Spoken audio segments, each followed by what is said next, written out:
के इस प्रेस वार्ता में उपस्थित सभी पत्रकार मित्रों और आज इस प्रेस वार्ता की अध्यक्षता कर रहे कांग्रेस अध्यक्ष आदरणीय खड़गे साहब, यहाँ उपस्थित आरजेडी के जेपी यादव जी और वाम दल के हमारे साथीगण, हमारे झारखंड प्रभारी मीर साहब और सभी गठबंधन के साथी का मैं हार्दिक अभिनंदन करता हूं।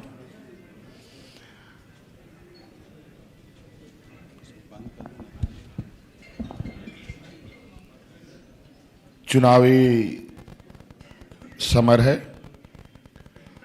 और सभी दल अपने अपने तरीके से चुनावी तैयारी करते हैं और इस चुनाव में या किसी भी चुनाव में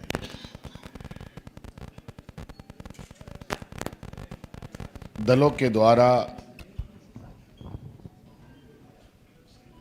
राज्य की जनता को ये बताना जरूरी है या जरूरी होता है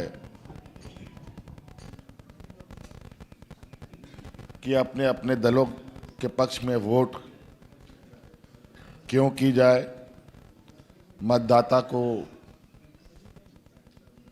क्या बताया जाए कि वो आपके पक्ष में वोट करे। और इसको लेकर आज हम लोग महागठबंधन के सभी झारखंड में जो लोग गठबंधन में शामिल हैं वो एक साथ यहाँ एकत्रित हुए हैं और आज हम लोगों ने आपके समक्ष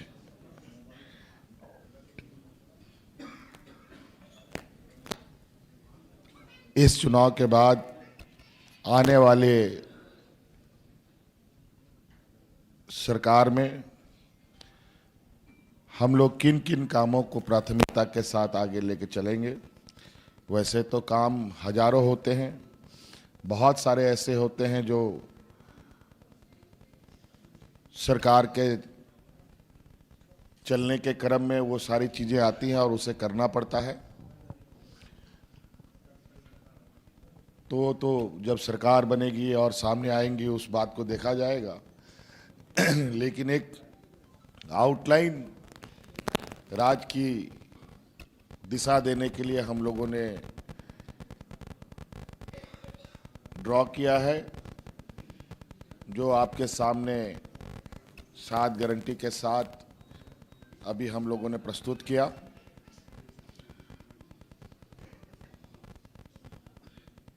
अभी वर्तमान में हम लोगों की सरकार है और शायद वर्तमान में कई चुनौतियों के बावजूद महागठबंधन सरकार ने जो मेरे नेतृत्व में चल रही है एक ऐसी लकीर खींची है जो अलग राज होने के बाद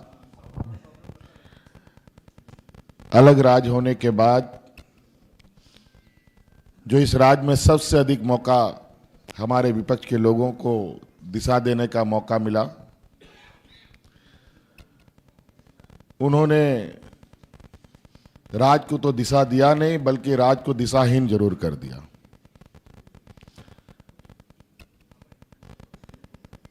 सरकार बनने के बाद कोरोना जैसा महामारी से हम जूझे, 2 साल से अधिक लंबा उसमें सरकार का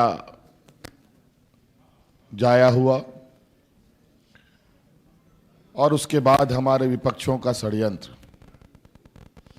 उन सब को जवाब देते हुए आज हम लोग चुनावी समर में पहुंच चुके हैं। हालांकि हमारे सरकार का कार्यकाल अभी 1 महीना और होना था, लेकिन कौन सी ऐसी विकट परिस्थिति आ गई कि आज चुनाव 1 महीना पहले हो रहा है। राज्य अलग होने के बाद मुझे लगता है ये पहली बार हम इस चीज़ को देख रहे हैं और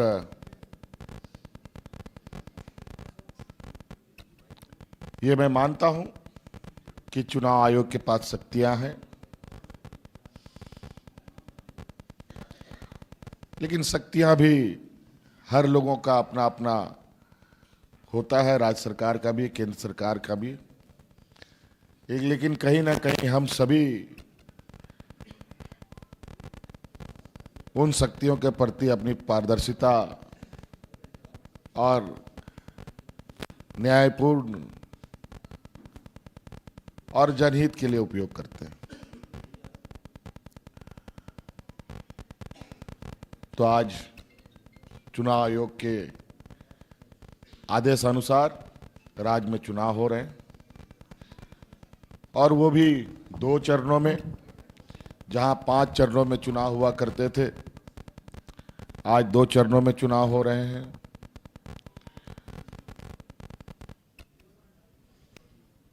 और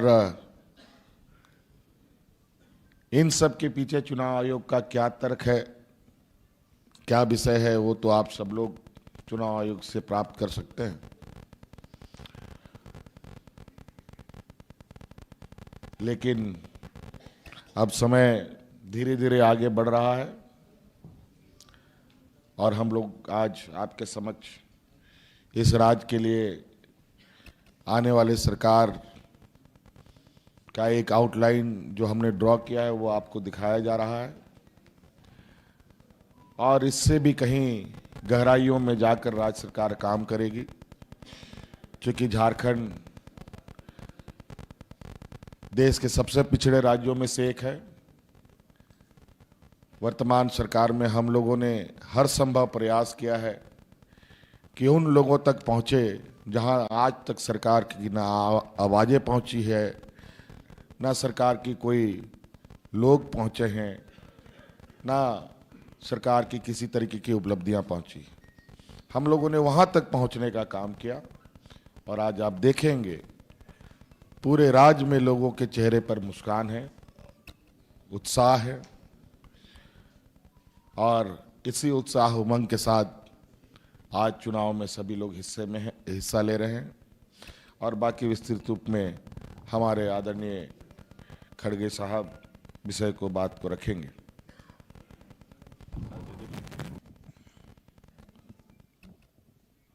सम्मानित हेमंत सोरेन जी, चीफ मिनिस्टर झारखंड,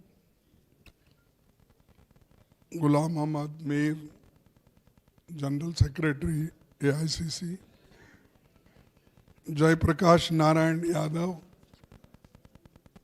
श्री केशव महतो कमलेश और शुभेंदु सेन जी, और मीडिया के मेरे सारे दोस्तों, और यहाँ पर जो पधारे हैं बहुत से इम्पोर्टेंट लीडर्स। अभी आपके सामने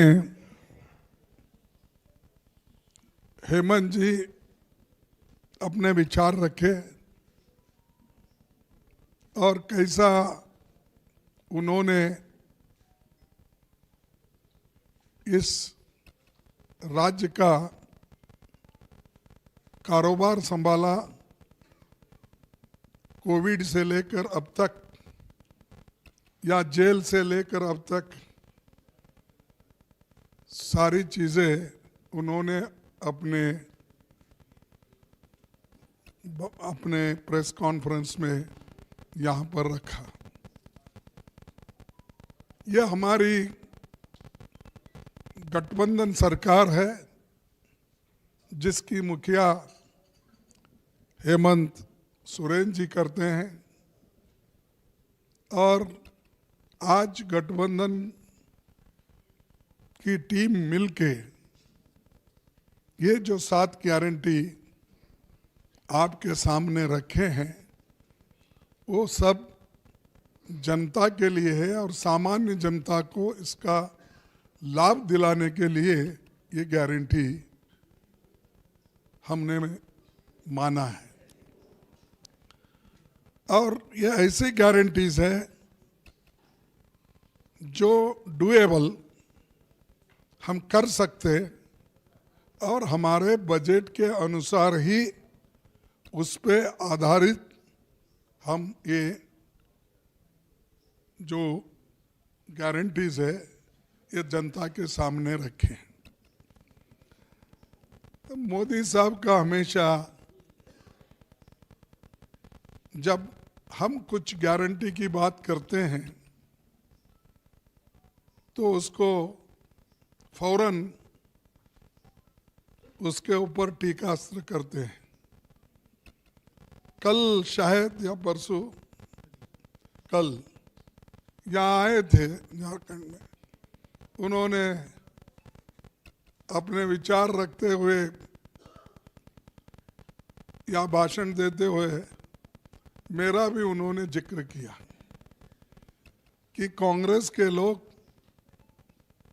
जो गारंटी देते हैं उसका कोई भरोसा नहीं। और ये बात खरगे साहब ने बेंगलोर में कही। देखिए, हम जो गारंटी देते हैं वो निभाते हैं, अनुष्ठान में लाते हैं। लेकिन मोदी जी जो गारंटी देते हैं और कहते हैं ये मोदी की गारंटी, उन्होंने कभी अपना वायदा पूरा नहीं किया। चाहे वो 15 लाख की बात हो, चाहे वो 2 करोड़ नौकरियों की बात हो, चाहे वो अपना डिमोनेटाइजेशन के वक्त उन्होंने जो बात की थी और किसानों का एमएसपी मैं दुगना करूंगा। अगर उस वक्त एक बात भी उन्होंने बहुत धैर्य से किए, बहुत कॉन्फिडेंस से किए, कोई प्राइम मिनिस्टर ऐसा नहीं कर सकता। एक बहादुर प्राइम मिनिस्टर ही कर सकता है। जब वो अपनी बात रख रहे थे पार्लियामेंट में, तब उन्होंने ये बात की थी 100 दिन में अगर मैं जो ये वचन दे रहा हूं, अगर वो मैं फुलफिल नहीं किया तो आप मुझे किसी भी चौरस्ते पे, चौरस्ते बोलते ना, चौराहे पे, तो मुझे सजा दो। अब आप ही बोलिए झूठ कौन है? अरे एक प्राइम मिनिस्टर ऐसा बात करके झूठ पे झूठ, झूठ पे झूठ। जब 2 करोड़ नौकरियों का सवाल भी आया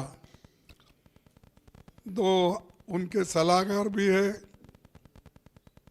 उनके होम मिनिस्टर भी है, उनको कई लोग, उनके बीजेपी वाले उनको कहते हैं चाणक्य का नाम दिए, जिस होटल में बैठे हैं हम, इसी का होटल का नाम भी चाणक्य है नहीं। तो वो चाणक्य ने ये बोला कि मैं, ऐसा हम नहीं बोले, वो सब चुनावी जुमले हैं। चुनाव में ऐसी बातें बोलते हैं तो उसको सीरियस नहीं लेना चाहिए। अब ये सवाल हमारे पास आता है, मोदी जी जो बोल रहे हैं, झारखंड में हो, किसी और जगह हो, या उनके चेले चपाटे कोई भी हो, जो कहते हैं, फिर ये सच है, सच नहीं है, ये तो उन्होंने ही कहा, जुमले है कहा। तो हम जुमलेबाजी नहीं करते। हमने यूपीए गवर्नमेंट थी, तब भी हमने मजदूरों के लिए नरेगा का वायदा किया, निभाया, और करोड़ों लोगों को उसका फायदा हुआ। हजारों लोग रोज काम करते थे। ये तो सच है, ये तो बड़ी बात है। फिर हमने फूड सिक्योरिटी एक्ट लाया और इम्प्लीमेंट भी किया।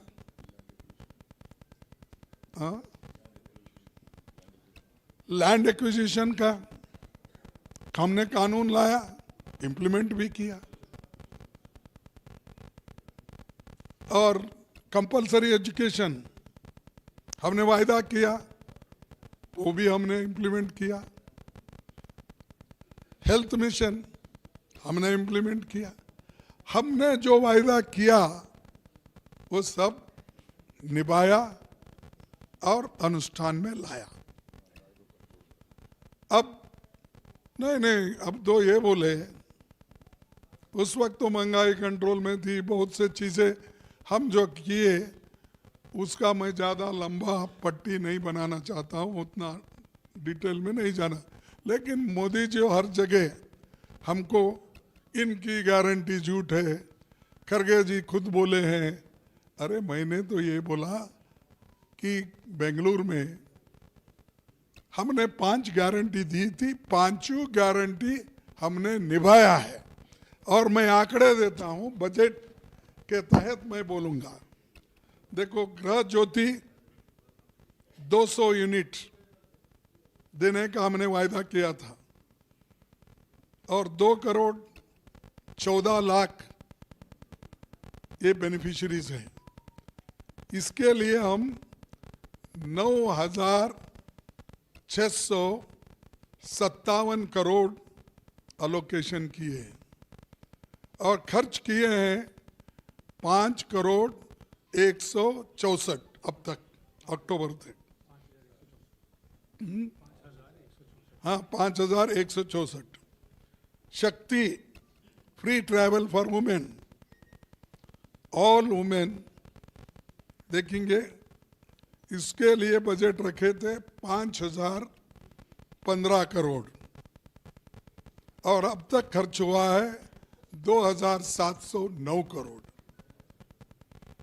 गृह लक्ष्मी, जिसको हमारे हेमंत सोरेन जी अब मैया योजना के नाते 1,000 रुपये दे रहे। हम गठबंधन की सरकार आने के बाद दिसंबर में 2,500 रुपये हम देंगे। ये जुमले नहीं है, ये डिसाइडेड है। बजट करेंगे जैसा हमने इसको बजट किया था। उसी के बाद अन्य भाग्य, इसमें एडिशनल 5 केजी फूड हमने देने का वायदा किया था, वो भी हम दे रहे हैं। उसमें खर्च हमारा हुआ 2,582 करोड़। जैसा कि अब हम इसमें वायदा कर रहे हैं 7 किलो देने का। यहाँ पर यू निधि, इसको 650 करोड़ हमने रखा था, उसमें 108 करोड़ खर्च हुआ। मैं इसलिए बोल रहा हूं कि हमारे 2024-25 की एलोकेशन में 52,000 करोड़ हमने रखा है, जिसमें अक्टूबर तक 24,017 करोड़ यानी 47% खर्च हुआ है। ये जुमला है और वो मोदी जी हर जगह बोलते फिर रहे। महाराष्ट्र में गए, खरगे जी ने ऐसा बोला, यहाँ पर आ गए, खरगे जी ने ऐसा बोला। अरे खरगे जी ने सच बोला और इसको हम निभा के रखेंगे और पैसे दे रहे हैं। ऐसा ही हमारे झारखंड में जो बोले हैं वो हम करके दिखाएंगे। ये हमारा दिल से निकलता है, कमिटेड है। हम गरीबों के और कमिटेड है। जो लोग सिर्फ अदानी अंबानी के तरफ ही देखते हैं, गरीब को नहीं देखते हैं, तो नेचुरली उनको तो हमारी हर बात अच्छी नहीं लगती। और दूसरी चीज मैं कहना चाहता हूं कि हम जो यहाँ पर बैठे हैं, सभी पार्टी के मुखिया भी हैं, ये लोग सब सोच समझकर ये 7 पॉइंट आपके सामने रखे गारंटीज। इस गारंटी को हम करके दिखाएंगे। उसके अलावा भी बीच में और 2-4 चीज़ें आने वाली है जो युवाओं को और हमारे स्टूडेंट्स को जो फ़ायदा मिलेगा वो भी हेमंत जी बाद में उसको डिक्लेयर करेंगे। ऐसा हम आज जो काम पहले किए हैं, अब आगे भी जो करने वाले हैं वो आपको हमने बताया है, इसीलिए मैं आपका ज़्यादा वक्त नहीं लेता और बस इतने गारंटी तो पढ़ूंगा, यहीं है ना, इधर है ना, यही ना, पढ़ो आप पढ़ो, मैं पढ़ दूं? पढ़ो।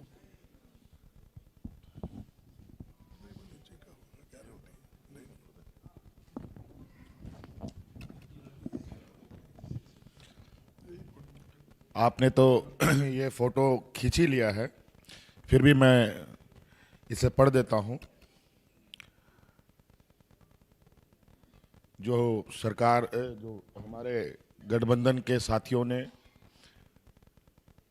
और वर्तमान सरकार ने जनता के लिए एक आउटलाइन ड्रॉ किया है, उनमें जो 7 प्रमुख पॉइंट हैं वो है, पहला नंबर जो गारंटी है हम लोगों का 1932 आधारित खतियान की, और 1932 के खतियान पर आधारित स्थानीय नीति लाया जाएगा। फिर से सरना धर्म कोड को फिर से केंद्र को भेजा जाएगा।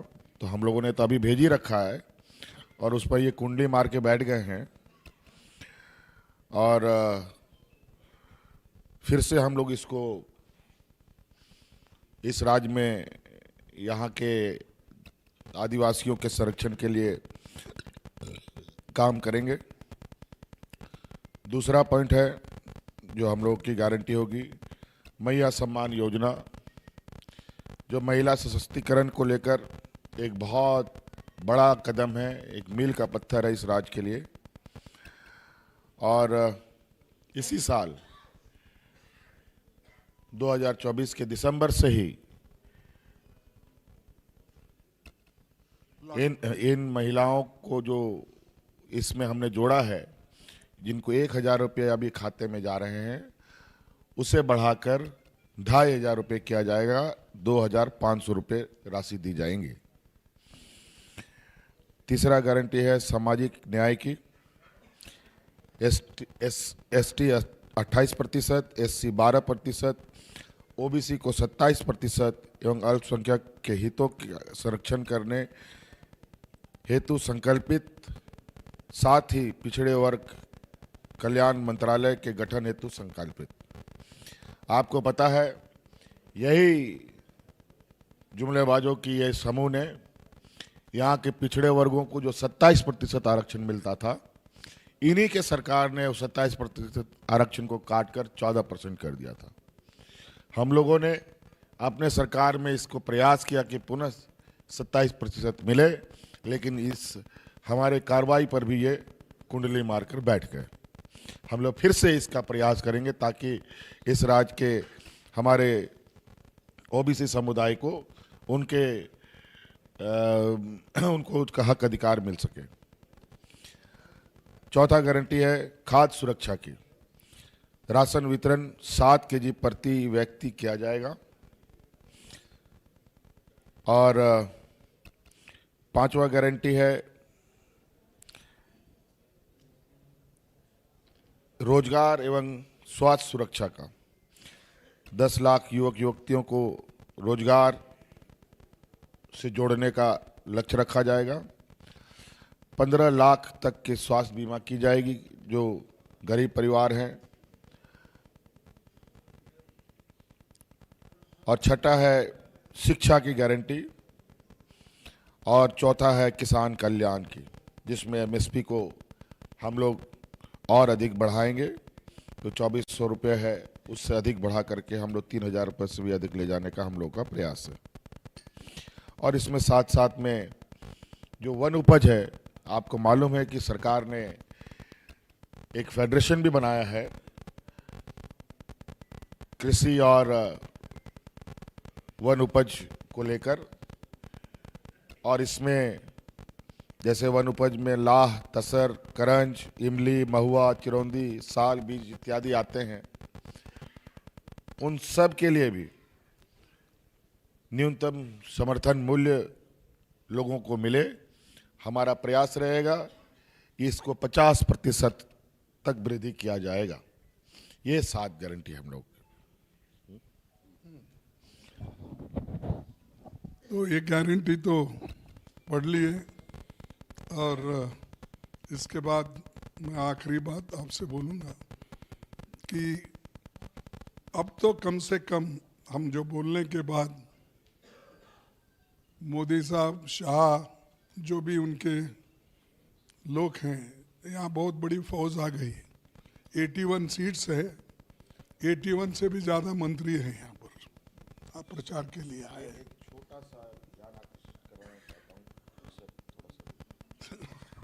एक छोटा सा ध्यान आकर्षित कराना चाहूँगा आप लोगों को। आप लोग को एक घटनाक्रम मालूम है कि नहीं मालूम है? हम लोग तो लगातार चुनाव आयोग को इसकी कंप्लेन और शिकायत करते जा रहे हैं। हेट स्पीच को लेकर के हम लोगों ने चुनाव आयोग के दरवाजे भी खटखटाए। चुनाव आयोग कान में तेल डाल के बैठे हुए हैं। खैर, अब उनका राज चल रहा है। लेकिन बड़ा विचित्र बात मुझे कल परसों रात की घटना मेरे संज्ञान में आया कि यहाँ पर चुनाव आयोग द्वारा देश के विभिन्न कोने से फोर्स को यहाँ लाया, डिप्लॉय किया गया है। बड़े तादाद में यहाँ फोर्स आए हुए हैं अलग अलग जिलों में। और अभी जो मुझे जानकारी कल मिली कि सिमडेगा जिला में आधी रात को वो जवान अपने कैंप से बाहर निकलते हैं और पूरे शहर में AK-47 से गोली चलाते हैं। ये कहीं ना कहीं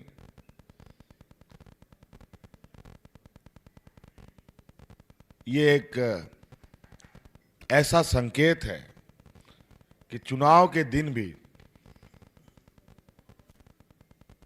एन केन प्रकारेण मतदाताओं को डराने, धमकाने, ये बात चुनाव आयोग को सुनिश्चित करना चाहिए कि वो किस तरीके के फोर्सों को, पदाधिकारियों को डिप्लॉय कर रहे हैं।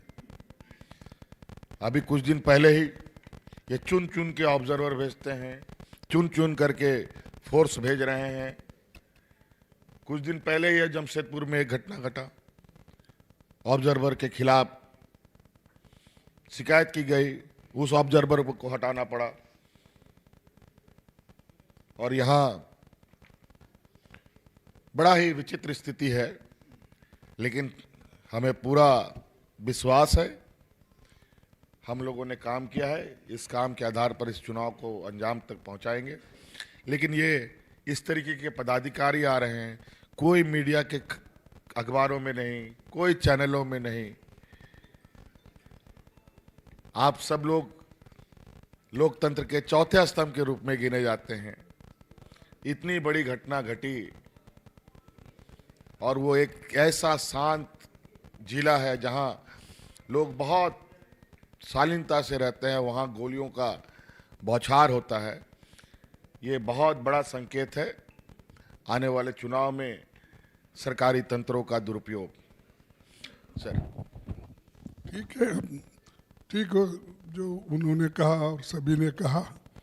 अगर आपको इसके बारे में कुछ कहना है तो जिसको संबंधित, अगर कोई प्रश्न है तो एक एक करके प्लीज, एक एक करके, एक मिनट एक एक करके। इलेक्शन कमीशन में आप कंप्लेंट डालेंगे विजुअल्स और फोटोज के साथ जो AK-47 से गन शॉट्स फायर करने की आप बात कर रहे हैं सिमडेगा में, क्या उसके लिए अलग से कंप्लेंट दायर करेंगे? अरे चुनाव आयोग को मालूम है, उनको FIR हुआ पड़ा है।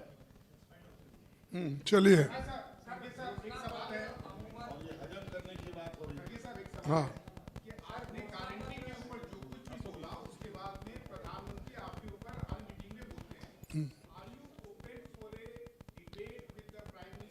Yes, in Bangalore, let him come. I will take one side, but standing होना चाहिए थोड़ा, क्योंकि बैठ के मज़ा नहीं आता। वो एक तरफ ठहरेंगे, मैं एक तरफ ठहरूंगा। मेरे पार्लियामेंट में जो मैं कहता हूँ उसका जवाब नहीं देते हैं, इसका क्या जवाब देंगे? फिर भी मैं रेडी हूँ, आप तय कीजिए कौन से जगह पे बेंगलोर में, मैं वहाँ आता हूँ, उसके उनके पूरे उत्तर देता हूँ, और उनको भी मेरे प्रश्न का उत्तर देना चाहिए। हमारे प्रश्न का उत्तर उसको भी देखना होगा। जी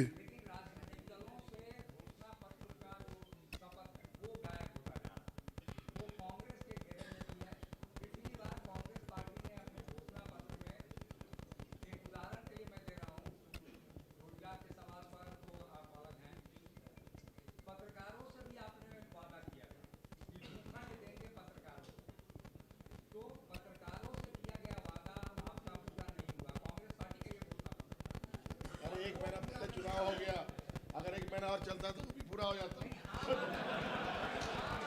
क्या बात है?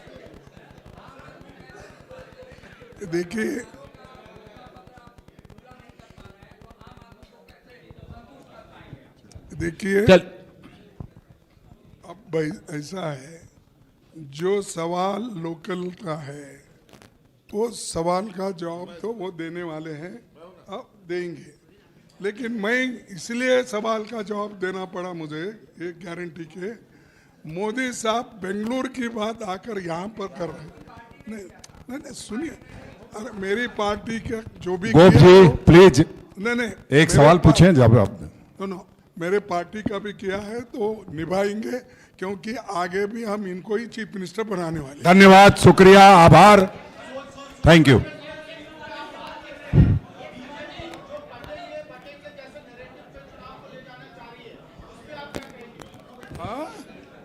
लोग सोशल वेलफेयर स्कीम्स पे चुनाव लड़ना चाह रहे हैं, बीजेपी जो कटेंगे वो कटेंगे जैसे नैरेटिव पे चुनाव ले जाना चाह रही है, उस पे क्या कहेंगे आप? ये तो डिवीजन करना उनका काम है, और योगी जी को मैं पहले से जानता हूँ, जब वो पार्लियामेंट में थे, हमारे यादव साहब भी थे, उस वक्त हमारे एक भाषण पे ही रो लिए थे। फिर बाद में स्पीकर ने उनको समझाया, अरे वो बुजुर्ग आदमी है, क्यों उनसे लड़ते हो, चुप बैठो बोल के। देखो ये सब डिवाइड करने का है। अगर कोई यहाँ इस देश में डिवाइड करने की बात कर रहा है तो सिर्फ मोदी, योगी, शाह अपने वोटों के लिए लोगों को बांट रहे हैं, डिवाइड कर रहे हैं, जाति जाति में झगड़ा लगा रहे हैं, धर्म धर्म को अलग करने की बात कर रहे हैं, और जो चीज़ उनको करना चाहिए वो नहीं करते, और ये चीज़ कर रहे हैं। अगर आपको कहीं मिले प्रेस कॉन्फ्रेंस में मोदी साहब हम जैसा बैठे वैसा ही अगर आपको मिले तो ये ज़रूर पूछ लेना, ये क्यों आप ऐसा कर रहे हैं। परसों खरगे साहब आए थे, बोले थे, वो पूछो। धन्यवाद।